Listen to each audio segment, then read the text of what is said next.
You've been paying to generate power your whole life, but it is actually free.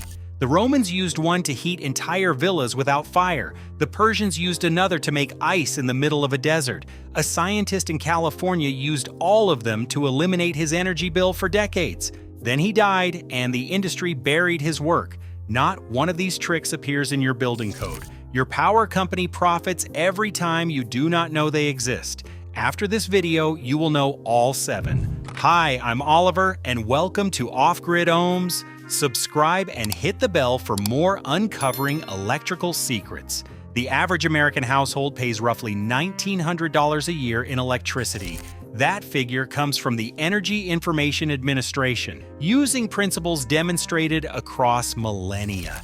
Every civilization that built in extreme climates discovered these principles independently. Then in less than a century, the knowledge was left out of building codes, marginalized in architectural curricula, and replaced with mechanical systems that meter every BTU by the kilowatt hour. These 7 techniques are not theory. They are measured, tested, and in several cases still operating right now. The first one is so simple it will make you angry. In approximately 400 BCE, Socrates described a principle in Athens. A house should face south, so the winter sun enters at its low angle, while the roof overhang blocks the high summer sun. Xenophon recorded it in his text Memorabilia 24 centuries ago. A few generations later, the Roman writer Pliny the Younger built on the same idea at his villa in Laurentum with a room he called the Heliocaminus, the sun furnace. South-facing glazed openings trapped solar heat through Italian winters with no flame. Emperor Justinian codified solar access as a legal right across the empire. It was illegal to block your neighbor's sun. Free heat was protected by Roman law 1,500 years ago. The National Renewable Energy Laboratory documents heating load reductions of 20 to 50% from optimal solar orientation alone. Yet no building code in the United States requires or even mentions solar orientation. Developers orient houses to face the street to maximize lot density. The National Association of Home Builders reports that average lot width shrank from 80 feet in 1978 to 55 feet in 2020. Every house packed into those subdivisions pays for heat the sun would have delivered for free if someone had turned the building 90 degrees. An overhang of 18 to 24 inches blocks the high summer sun while admitting the low winter angle. Zero cost if planned at construction. That was free heat through glass. But there is another form of solar energy you are buying from the grid every month. The story of how it was taken from you has actual names and dates. In 1891, Clarence Kemp in Baltimore, Maryland, patented the Climax solar water heater. It was a black painted metal tank inside a glass-covered insulated box. Sunlight heated the water. Warm water rose naturally into a storage tank above. No pump, no wiring, no moving parts. By the 1920s, solar water heaters covered rooftops across Southern California and Florida. By 1941, the greater Miami area had more than 25,000 units operating across Dade County. Then the utilities arrived. After World War II, Florida Power and Light offered subsidized electric water heaters at or below cost to undercut the solar units already on those rooftops. The rate structures rewarded consumption. The more you used, the cheaper each kilowatt hour became. Florida Power and Light marketing positioned electric as modern and solar as primitive. Salesmen knocked on doors. Billboards lined the highways. By 1960, the solar water heater industry in Florida was dead. Not bankrupt from failure, eliminated by subsidy. In 1980, Israel passed the solar water heater law, requiring solar thermal on every new building. Today, more than 90% of Israeli households have rooftop systems. The technology Florida killed in the 50s is mandatory in the Middle East right now. A do-it-yourself batch solar heater costs $200 to $500. Payback comes in 1 to 3 years. After that, nobody sends a bill. Free heat through windows, free hot water from the sun. The third trick comes from inside your walls. Your grandfather's house was already doing it. The Pueblo peoples of the American Southwest built adobe walls 12 to 18 inches thick and oriented them south. The walls absorbed solar heat through the day and radiated warmth into living spaces through freezing desert nights. Infrared thermography at Chaco Canyon documented interior temperatures holding steady between 65 and 75 degrees when outside air could swing from 95 to 35 in a single day. In France, the physicist Félix Trombe and architect Jacques Michel formalized the concept at the French National Center for Scientific Research in Odeillo. Dark masonry behind glass with vents at the top and bottom. Sunlight heats the wall. Warm air rises through the top vent. Cool air drops through the bottom to be heated again. A passive convection loop powered by the sun and stone. Los Alamos National Laboratory monitored Trombe wall homes across New Mexico and documented 50 to 65% heating reduction in high desert conditions. Now think about your grandfather's house, brick and stone. 12-inch masonry walls, heavy plaster inside. That house absorbed solar heat all afternoon and radiated warmth through the evening. When the industry shifted to stick frame construction with fiberglass bats in the 1950s, that thermal storage vanished. Your grandfather's brick house warmed his family every evening for free. Your insulated frame wall does neither. Those first three tricks pull free energy from the sun. The next three do not need the sun at all. In Yazd, in central Iran, towers rise above clay-colored rooflines. Badgers, wind catchers, more than 2,000 years old, multi-directional towers capture prevailing winds and channel them through underground passages cooled by earth contact. Air emerges 15 to 20 degrees cooler than the desert above. No compressor, no refrigerant, no electricity, still functioning under UNESCO World Heritage protection. The physics is called the stack effect. It is the same reason a chimney draws smoke upward. Hot air rises and exits through high openings, pulling cooler replacement air in through lower openings. Victorian American farmhouses use the same principle. Cupolas on roof lines, transom windows above interior doors. Open central stairwells let heat escape and drew cool air upward through every floor. Before 1950, American homes had airflow paths built in. After air conditioning arrived, those paths were sealed shut.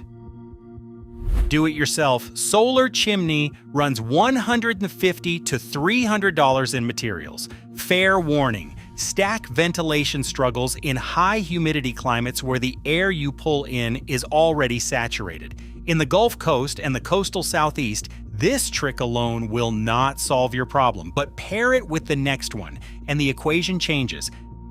That trick cools by pushing hot air out. This next one is what your grandmother already had. Before air conditioning, there was a sound every family in the South and Midwest recognized. The low, steady hum of a whole house fan in the ceiling pulled cool night air through every open window. Your grandmother knew the routine. Open the windows at dusk. Switch on the fan. By morning, the entire house was flushed cool. The plaster walls, the concrete slab, every pound of thermal mass held that coolness deep into the next afternoon. The fan used a few hundred watts. Central air uses 3,000 to 5,000. The Florida Solar Energy Center tested whole house fan night ventilation and found it CUT cooling energy by 33% even in hot, humid Florida. The Davis Energy Group, working under contract for the California Energy Commission, documented 50 to 90% cooling reduction in dry climates. Then the sealed envelope era took over. Windows shrank. Builders dropped fan rough-ins from floor plans. The air conditioning industry marketed year-round sealed comfort, and open windows became a sign of inefficiency. Today, fewer than 5% of new American homes include a whole house fan. A quality unit runs $300 to $700 installed. Operating costs sit at roughly 3 to 10 cents per hour versus 40 to 75 cents for central air. Number 6 does not heat or cool anything. It eliminates a line item on your electric bill you have been paying every day without questioning it. Walk inside the Pantheon in Rome and look up. A 27-foot opening in the dome floods nearly 16,000 square feet of interior space with pure natural light. No fixture, no wiring, built nearly 2,000 years ago and still working exactly as designed. A horizontal light shelf mounted below a high window bounces incoming sunlight off its surface onto the ceiling. That reflected glow travels 20 to 30 feet into a room, soft even and free. Lawrence Berkeley National Laboratory documented that proper daylighting strategies reduce electric lighting energy by 50 to 80%. Modern homes are designed against the sun by default. Deep floor plans, small windows, rooms centered on ceiling fixtures glowing all day. A light shelf costs $30 to $80 in plywood or metal. Tubular skylights cost $200 to $500 installed. You are paying for light bulbs in rooms that face the sun because nobody designed the window to let light reach the back wall. 6 tricks down. Number 7 sounds impossible the first time you hear it. A house that cooled itself to 70 degrees through a California summer and heated itself to 68 in winter. No compressor, no furnace, no fuel for decades. One man proved it worked. Then he spent the rest of his life watching the industry pretend it did not exist. Ancient Persian ice makers in the deserts outside Yazd spread thin layers of water in shallow stone basins and left them under clear sky. The water froze overnight even when air temperatures never dropped below freezing. Ice from a desert sky. The physics is straightforward. Every warm surface radiates infrared heat upward. On a clear night, that heat passes through the atmosphere into outer space, pulling the surface temperature below the surrounding air. That is how water freezes in a desert where the thermometer never hits 32. In the late 1960s, a materials scientist named Harold Hay looked at that same physics and asked the one question nobody in the American building industry wanted to hear. What if you could cool and heat an entire house the same way? In 1973, he built the answer in Atascadero, California, a single-story test home with polyethylene water bags laid on a corrugated metal roof deck. Movable insulating panels rode on tracks above them. In summer, the panels opened at night. The water radiated heat into the sky and cooled. At dawn, the panels closed, and the cool water absorbed interior heat through the metal ceiling all day. In winter, the cycle reversed. Panels opened by day to soak up solar gain. Panels closed at night to hold warmth in. The results were monitored and published by Cal Poly San Luis Obispo. The house maintained 68 to 82 degrees year-round, zero mechanical heating, zero mechanical cooling, zero fuel bill, one house, one man, decades of documented performance. Harold Hay spent the remaining decades of his life trying to get someone to listen. He presented at ASHRAE conferences, the American Society of Heating, Refrigerating, and Air Conditioning Engineers. He published in engineering journals. He walked into the offices of builders and code officials across the country. He knocked on doors the way FPL salesmen had knocked on doors in Florida, except Hay was not selling dependence on the meter. He was offering freedom from it. He died in 2011. The industry never built a second house. In 2014, Aswath Raman at Stanford published in Nature a specially engineered surface, a multi-layer photonic radiative cooler that achieved temperatures below the surrounding air even in direct sunlight. The physics is not contested. No building code in the United States recognizes radiative cooling. The Atascadero house still stands. Nobody built a second one. 7 techniques, thousands of years of documented performance, published in engineering journals from Oak Ridge to Stanford, operating right now from Vienna to Tel Aviv to Atascadero. The United States residential electricity market generates approximately $190 billion annually. The heating, ventilating, and air conditioning industry spent tens of millions on lobbying in 2022 alone. Every passive BTU is a metered kilowatt hour that never gets sold. The codes were not written to protect you. They were written to protect the revenue stream. The sun does not send a bill. The ground does not require a service contract. The night sky does not break down. The physics was here before the grid. It will be here long after. Not one of these tricks requires permission from the company that profits when you do not know they exist. Your grandfather knew some of them. Ancient civilizations knew most of them. Now you do too. If this changed the way you think about electricity, subscribe to Off-Grid Ohms with Oliver. Please watch the next video appearing on your screen right now.